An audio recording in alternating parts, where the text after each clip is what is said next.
अस्सलामु अलैकुम नाज़रीन, मैं मोहसिन इस्तकबाल करता हूं आपका Mohsin Zaheer computers YouTube channel में। दोस्तों, आज मैं टैली ERP9 का पार्ट नंबर 33 लेकर हाज़िर हूं, जिसमें हम जानेंगे बैलेंस शीट के बारे में। तो आइए शुरू करते हैं।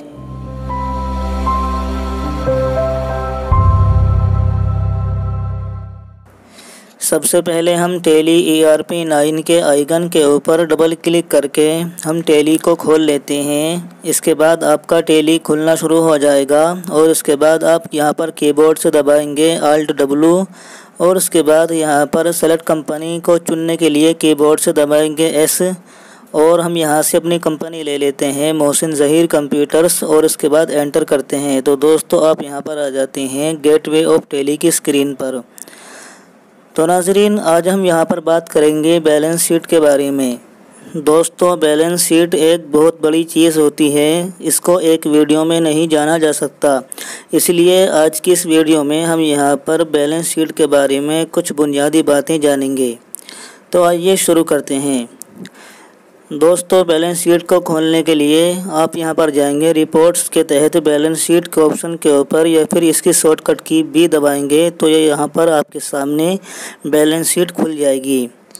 आइए अब जानते हैं कि बैलेंस शीट क्या होती है। बैलेंस शीट एक ऐसी चीज़ होती है कि जहां पर आपकी तमाम रिपोर्टें एक साथ जमा होती हैं और आप सभी रिपोर्ट्स को एक साथ देख सकते हैं। मिसाल के तौर पर आप ये चेक कर सकते हैं कि आपके पास कैश बैलेंस कितना है, बैंक बैलेंस कितना है, इसी तरह से आपके लेनदार कितने हैं और आपके देनदार कितने हैं, आपने कुल कितनी परचेज़ की है और कुल कितनी सेल की है। इसी तरह आप ये भी चेक कर सकते हैं कि आपको कितना प्रॉफिट हुआ है और आपके कितने अखराजात यानी कि एक्सपेंसेस कितने हुए हैं और आपको कितना प्रॉफिट और लॉस हुआ है यानी कि कितना नफ़ा और नुकसान हुआ है। आप ये सारी चीज़ें बैलेंस शीट के अंदर एक साथ देख सकते हैं। तो आइए शुरू करते हैं। दोस्तों, बैलेंस शीट को डिटेल में देखने के लिए आप यहां पर जाएंगे, सबसे ऊपर दाईं जानिब डिटेल के ऑप्शन के ऊपर क्लिक करेंगे या फिर इसकी शॉर्टकट की Alt F1 दबाएंगे तो आपके सामने बैलेंस शीट डिटेल में खुलकर आ जाएगी। दोस्तों, ध्यान दें, बैलेंस शीट की हमेशा दो साइडें होती हैं। बाईं जानिब लायबिलिटीज़ की साइड होती है यानी कि जिम्मेदारियां और दाईं जानिब एसेट्स की साइड होती है यानी कि हमारी संपत्तियाँ। दोस्तों, लायबिलिटीज़ कहते हैं, जैसे कि मैंने अभी आपको बताया, ज़िम्मेदारी यानी कि इस साइड में हमेशा वो अमाउंट शो होता है जो हमारा नहीं है बल्कि वो हमारी ज़िम्मेदारी है, हमें वो अमाउंट किसी को देना है। जैसे कि यहाँ पर ये कैपिटल अकाउंट, ये हमारा अमाउंट नहीं है बल्कि ये मालिक को देना है। इसी तरह से यहाँ पर ये करंट लायबिलिटीज़ के अंदर सैलरी क्रेडिटर, ये बैलेंस हमारा नहीं है बल्कि हमें ये उनको देना है। इसी तरह से दोस्तों, आप यहाँ पर देख सकते हैं बाईं जानिब एसेट्स के तहत ये सारी की सारी हमारी संपत्तियाँ हैं, computer, furniture, closing stock, debtors, cash in hand और बैंक अकाउंट्स वगैरह। आइए नाजरीन, अब चलते हैं हम बाईं जानिब लायबिलिटीज़ की साइड में बाएं एरो से और इसके बाद दोस्तों, आप यहाँ पर देख सकते हैं करंट लायबिलिटीज़ के तहत में सैलरी क्रेडिटर। यहाँ पर ये सारे के सारे हमारे क्रेडिटर हैं यानी कि लेनदार हैं। ये हमसे 49,400 रुपये मांगते हैं, यहाँ पर ये शो कर रहा है। अगर आप यहाँ पर उन सभी की लिस्ट देखना चाहते हैं तो आप यहीं पर एंटर करेंगे। जैसे ही दोस्तों आप यहाँ पर एंटर करेंगे तो आपके सामने इन सभी की लिस्ट आ जाएगी। आपको एक एक करके देखने की ज़रूरत नहीं है। आप यहाँ पर देख सकते हैं कि सभी के सामने उनका अमाउंट्स आ रहा है यानी कि कौन सा लेनदार हमसे कितने रुपए मांगता है। मिसाल के तौर पर आप यहाँ पर देख सकते हैं एजाज कंप्यूटर्स 5,000, अजमल अंसारी 32,000, इकराम 4,500 और इरफान 900, मुज़म्मिल 3,000 और सुहेल 5,000 रुपये। और यहाँ पर सलमान के सामने डेबिट वाले खाने में 1,000 रुपये आ रहे हैं। दोस्तों, इसका मतलब ये हो सकता है कि किसी भी वजह से हमारे पैसे उनके पास पहुँच गए हैं। इसके बारे में हम आपको आइंदा बताएंगे। इसी तरह अगर आप ये देखना चाहते हैं कि एजाज कंप्यूटर्स हमसे 5,000 रुपये किस तरह मांगते हैं, यानी कि किस तरह से उनके ये 5,000 रुपये बनते हैं, तो आप यहाँ पर जाएंगे इनके ऊपर और एंटर कर देंगे। तो दोस्तों आप यहाँ पर देख सकते हैं कि महीनेवार इनकी लिस्ट खुल चुकी है। आप देख सकते हैं कि यहाँ पर जनवरी के महीने में ये हमसे 15,000 रुपये मांगते थे, लेकिन फिर हमने फरवरी के महीने में इनको 10,000 रुपये जमा कर दिए, जिसके बाद हमारे पास 5,000 रुपये CR दिखा रहा है, यानी कि ये हमसे 5,000 रुपये मांगते हैं। इसके अलावा अगर आप जनवरी के महीने के ऊपर एंटर करेंगे तो आपके सामने यहाँ पर ये इसकी तफसील आ जाएगी कि जनवरी के महीने में हमने एजाज कंप्यूटर्स से कंप्यूटर ख़रीदा था, जिसकी एंट्री हमने जर्नल के वाउचर में की थी। जैसे कि आप यहाँ पर देख सकते हैं, आप यहाँ पर एंटर करके एंट्री को देख सकते हैं कि आपने किस तरह से एंट्री की थी।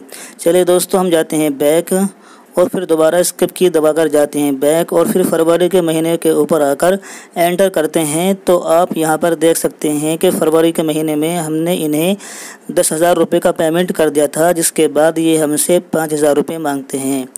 और अगर हम इस एंट्री के ऊपर क्लिक करते हैं, एंटर करते हैं, तो आप यहाँ पर देख सकते हैं कि इनकी एंट्री हूबहू आ चुकी है।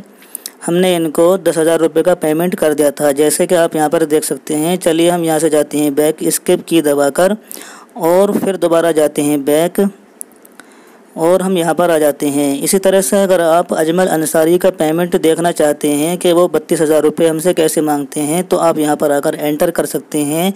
तो यहाँ पर ये उनकी माहाना लिस्ट खुल चुकी है।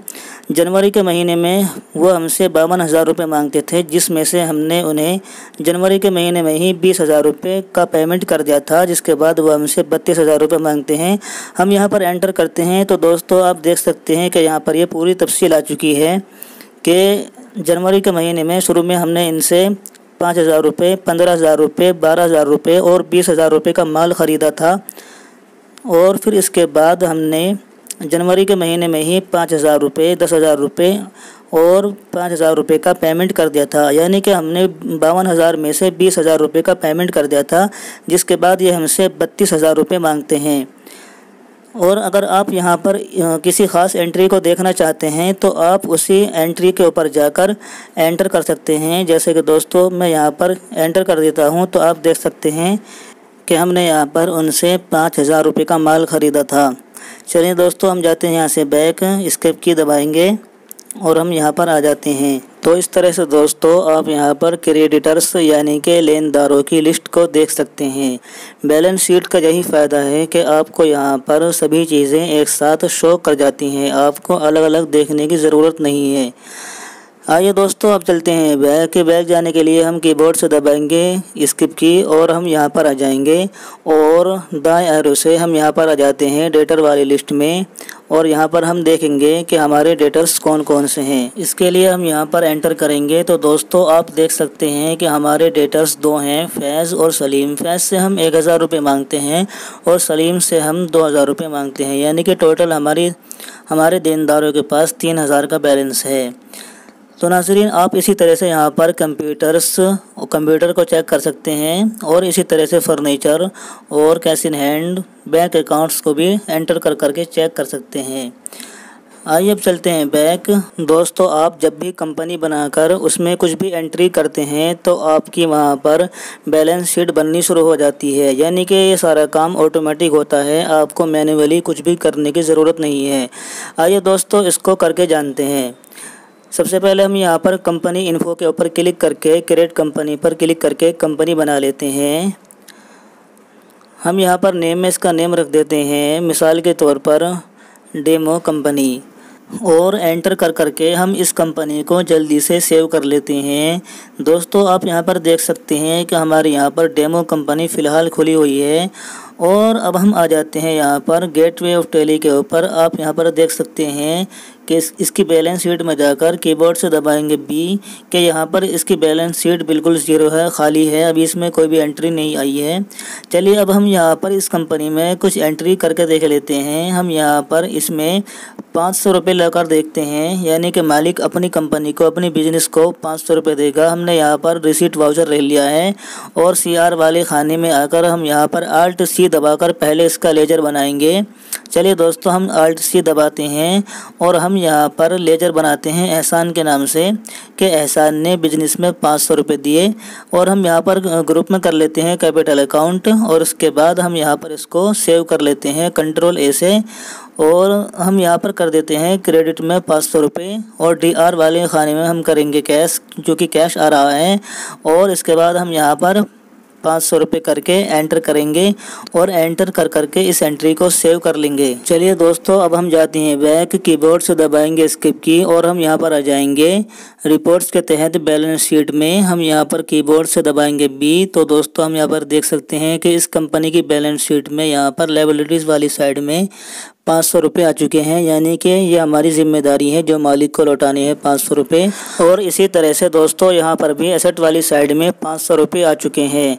तो दोस्तों, जैसे जैसे आप एंट्री करेंगे तो आपकी बैलेंस शीट इसी तरह से बनती जाएगी। आप इसको खुद करके देखें, यानी कि प्रैक्टिकली करके देखें। आप अपनी कंपनी में वाउचर में एंट्री करें और देखें कि इसका बैलेंस शीट पर क्या प्रभाव पड़ रहा है और बैलेंस शीट कैसे तैयार हो रही है, तभी आपको ये सही से समझ आएगा। दोस्तों, बैलेंस शीट बहुत ही बड़ी चीज़ है। आज की इस वीडियो में हमने आपको बहुत ही बुनियादी तरीके से समझाया है। अगर आपको हमारी ये वीडियो पसंद आए तो आप इसको लाइक करें, शेयर करें, कमेंट करें, चैनल को सब्सक्राइब करें और साथ ही में बेल आइकन को दबा दें ताकि जब भी हम कोई नई वीडियो अपलोड करें तो उसकी नोटिफिकेशन आप तक पहुंच जाए। आज